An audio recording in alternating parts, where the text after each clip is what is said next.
So hey guys, world of immortal সিরিজের এই এপিসোডে শুরু হয় লাস্ট পার্টের এন্ডিং সিন থেকেই, যেখানে আমাদের দেখানো হয় যে শিয়াও চেন লাইফ নেকটার ব্যবহার করে তার ৩ জন বন্ধুকেই আবার জীবিত করে নিয়েছিল।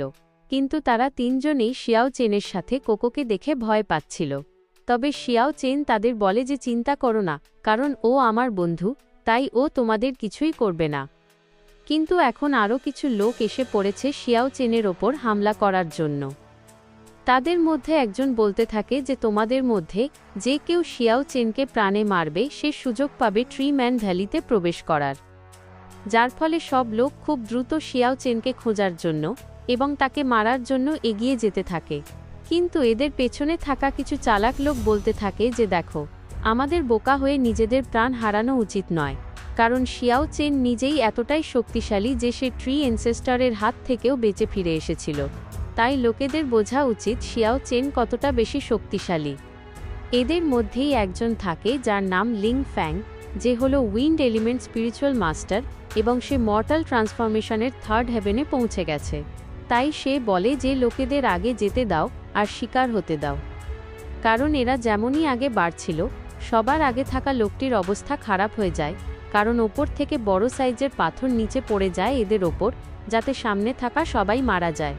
আর এর সাথেই এখানে কিছু অ্যারো, তীর ও সেটআপ করা হয়েছিল হামলা করার জন্য, যার ফলে এদের একজনও বাঁচতে পারে না আর সবাই মারা যায়। আর এই সব কিছুই করেছিল সেই 3 জন ঘোস্ট। আমরা নিচে এসে তাদের দেখে নিই। লিং ফ্যাং তার সাথীকে বলে যে আমাদের এখন অন্য রাস্তা নিতে হবে, কারণ এই পথে গেলে প্রাণও যেতে পারে।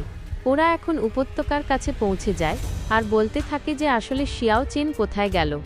লিং ফ্যাং বলছিল যে শিয়াও চেন নিশ্চয়ই ভয় পেয়ে কোথাও লুকিয়ে পড়েছে, কিন্তু শিয়াও চেন তো মজার সাথে একটা গাছের ওপর শুয়েছিল।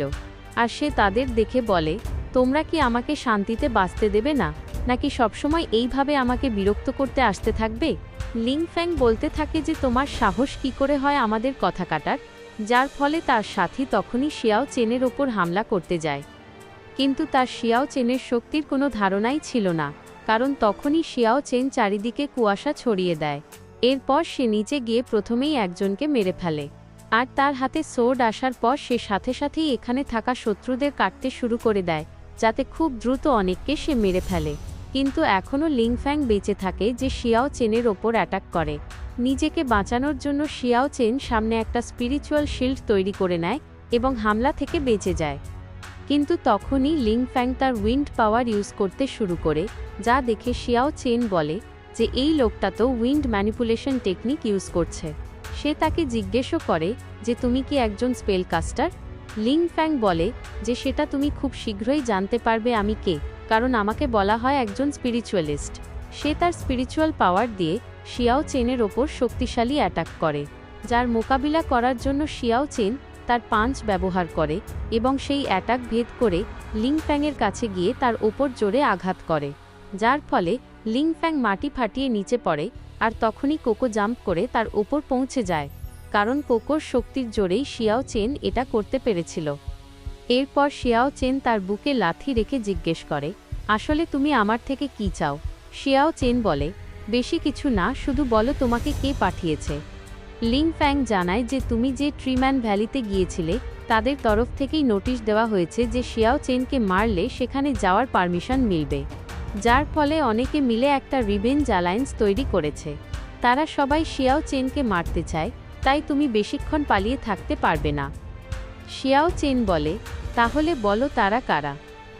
লিং ফ্যাং জানায় যে ফ্লাইং ড্যাগার সেক্টর অনেকে আছে, তার সাথে কার্টার ফ্যান্টম স্পিড আর ওয়েস্টার্ন ট্রাইবের অনেক লোক একত্রিত হয়েছে। এমনকি তাদের সাথে এখন জিও ফ্যামিলিও যোগ দিয়েছে। প্রিন্স জিওর নাম শুনে শিয়াও চেন চিন্তায় পড়ে যায় আর ভাবে, তার মানে ওই লোকটা এখনও মরেনি আর তার মনে এখনও আমার প্রতি খারাপ উদ্দেশ্য আছে।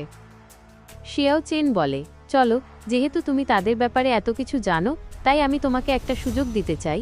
সে তাকে তার প্ল্যানিংয়ের কথা বলে, যা শুনে লিং ফ্যাং বলে, তুমি কি পাগল হয়ে গেছো? তুমি সত্যি পুরো রিভেঞ্জ অ্যালায়েন্সকে চ্যালেঞ্জ করতে চাও? শিয়াও চেন বলে, এখান থেকে 30 মাইলস নর্থ ওয়েস্টে গেলে একটা ভ্যালি পাবে। আমি তোমাদের পুরো রিভেঞ্জ অ্যালায়েন্সকে চ্যালেঞ্জ করছি যে তোমরা সেখানে এসে যেও তোমাদের সাথীদের নিয়ে। আর সব কথা কিং চ্যাংয়ের সাথী শুনছিল, যে শিয়াও চেনকে বলে, মানতে হবে ছেলে, তোমার মধ্যে সাহস আছে। শিয়াও চেন তাকে বলে, অবশেষে তুমিও সামনে এলে, মানে তুমিও ওই রিভেঞ্জ অ্যালায়েন্সের অংশ। সেটা শুনে সে বলে, যদি তুমি কাল আমাদের সামনে না আসো, তবে তোমাকে খুঁজে এমন মৃত্যু দেব যে গড ও তোমার স্পিরিট খুঁজে পাবে না। তোমার মৃত্যু পুরো ইমমর্টাল ওয়ার্ল্ডে উদাহরণ হয়ে থাকবে। শিয়াও চেন তার বন্ধুদের বলে, ভালো হয়েছে যে তোমরা গুহার ভেতরে আগেই জাল বিছিয়ে রেখেছিলে, না হলে আরও বড় বিপদ হতে পারত। তখন কিং ইয়ামা জিজ্ঞেস করে, তুমি আসলে কি করতে চাও? শিয়াও চেন বলে, দেখো, আমি জানি পালিয়ে বেড়ানো কোনো সলিউশন নয়, তাই আমি চাই যা কিছু শুরু হয়েছে তা শেষ করা হোক। একদিন না একদিন এটা হতোই, তাই এখনই সব শেষ করতে চাই।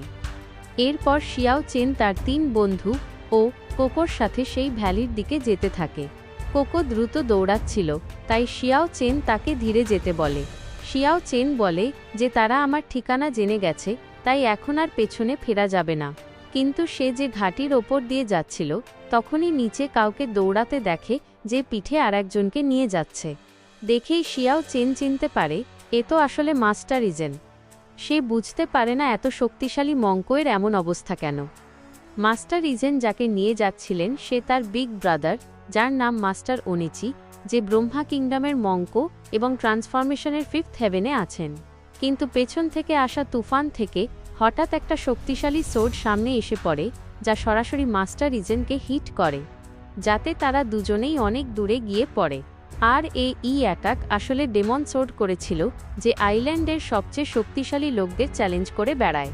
সেই ইজেনের সামনে এসে বলে, এই আইল্যান্ডে এমন কেউ নেই যে আমার চ্যালেঞ্জ রিফিউজ করতে পারে। যতক্ষণ পরিণাম না আসে, কেউ মাঠ ছাড়তে পারে না। সে মাস্টার ইজেনের ওপর স্ল্যাশিং অ্যাটাক করে, কিন্তু শিয়াও চেন শিল্ড দিয়ে তাদের বাঁচিয়ে নেয়। ফলে সেই স্ল্যাশিং অ্যাটাক শিয়াও চেনের শিল্ডে ধাক্কা খায়। এখানে ভয়ঙ্কর পাওয়ার ক্ল্যাশিং হয়। এটা এত স্ট্রং ছিল যে শিয়াও চেনের শিল্ডের ওপর প্রেশার বেড়ে যায় আর শিল্ড ভেঙে যায় এবং সে নিজেও আহত হয়। তা থেকেই বোঝা যায় ডেমন সোর্ড কত শক্তিশালী। শিয়াও চেনকে কাছে দেখে ইজেন বলে, তুমি এখানে কি করছো? শিয়াও চেন বলে, চিন্তা করো না, আমি ঠিক আছি, আগে এর সাথে বুঝে নিতে হবে। তারা দাঁড়ায় আর ইজেন শিয়াও চেনকে বলে, এই লোকটা আসলে সোর্ড ডেমন। আমাদের খুব সাবধানে থাকতে হবে, কারণ এর পার্সোনালিটি হলো অন্যকে মারা, আর আজ পর্যন্ত এর সাথে লড়ে কেউ বাঁচেনি। তখন সোর্ড ডেমন সামনে আসে আর বলে, তুমি বলেছিলে চ্যালেঞ্জ করে মারবে, এখন কি হলো?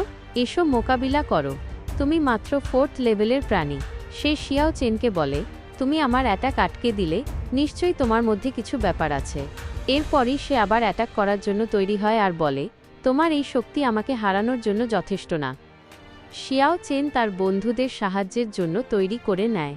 তখনই কিং অফ রিইনকারনেশন সামনে আসে আর তার পাওয়ার দিয়ে বিশাল একটা পাথরের মূর্তির হাত ভেঙে সোর্ড ডেমনের ওপর ফেলে দেয়। এত বড় পাথর সোর্ড ডেমন ভেঙে ফেলাতে চারিদিকে ধুলো ছড়িয়ে পড়ে। সেই সুযোগে শিয়াও চেন আর তার বন্ধুরা প্রাণ বাঁচিয়ে পালিয়ে যায়। ডেমন সোর্ড বলে, ছোকরা, আমি তোমাকে মনে রাখব আর নিজের হাতে মারব। এর পরের সিনে রাতের সময় দেখানো হয়, যেখানে ইজেনের বিগ ব্রাদারকে কাঠের ওপর রাখা হয়েছে। কিছু দূরে আগুন জ্বালিয়ে শিয়াও চেন ও ইজেন কথা বলছিল। শিয়াও চেন বলে, তোমার সিনিয়র ব্রাদারের কথা শুনেছিলাম, কিন্তু ভাবিনি এমন অবস্থায় দেখব। মাস্টার ইজেন বলে, সব কিছু এমনভাবে হলো যে আমি বুঝতেই পারলাম না।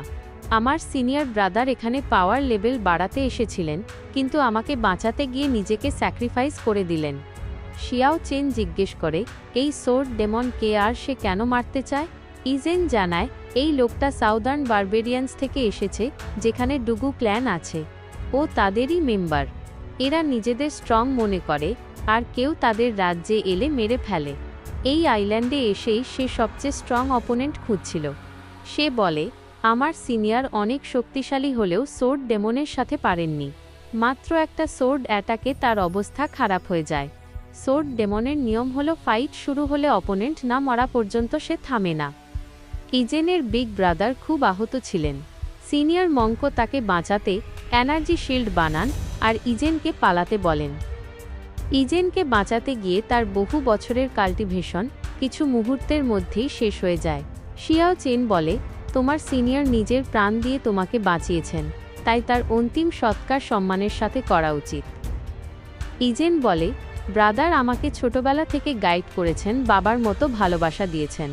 আমি তার জন্য ওয়াইন তৈরি করেছিলাম, কিন্তু এখন সে এমন জার্নিতে গেছেন যেখান থেকে আর ফেরা যায় না। এরপর সে সিনিয়রের বডি জলে ভাসিয়ে দেয়, তার ওপর ওয়াইন ঢালে আর আগুন লাগিয়ে দেয়। এভাবেই রেঞ্জির কাহিনী শেষ হয়। শিয়াও চেন বলে, আশা করি আপনি নির্বাণ প্রাপ্ত হন। ভাইয়ের অন্তিম সৎকার করে ইজেন নতুন পথে যেতে তৈরি। পরের দিনের সিনে দেখা যায় শিয়াও চেনের চ্যালেঞ্জের সময় এসে গেছে। ইজেন বলে, তুমি যে পথে যাচ্ছ তা খুব বিপজ্জনক, আবার ভেবে দেখো। শিয়াও চেন বলে, জীবনে কিছু জিনিস অ্যাভয়েড করা যায় না, না হলে ভবিষ্যতে ঝামেলা করে। তাই আমি চাই সব শেষ হোক। সে বন্ধুদের বলে, আজ তোমাদের দরকার, কথা দাও ছেড়ে যাবে না। এখানে নতুন সফর শুরু হয়। এর পরের সিনে একটা গুহার ভেতরে প্রিন্স কাল্টিভেশন করতে দেখা যায়, যে শিয়াও চেনকে মারার জন্য নিজের শরীর তৈরি করছিল।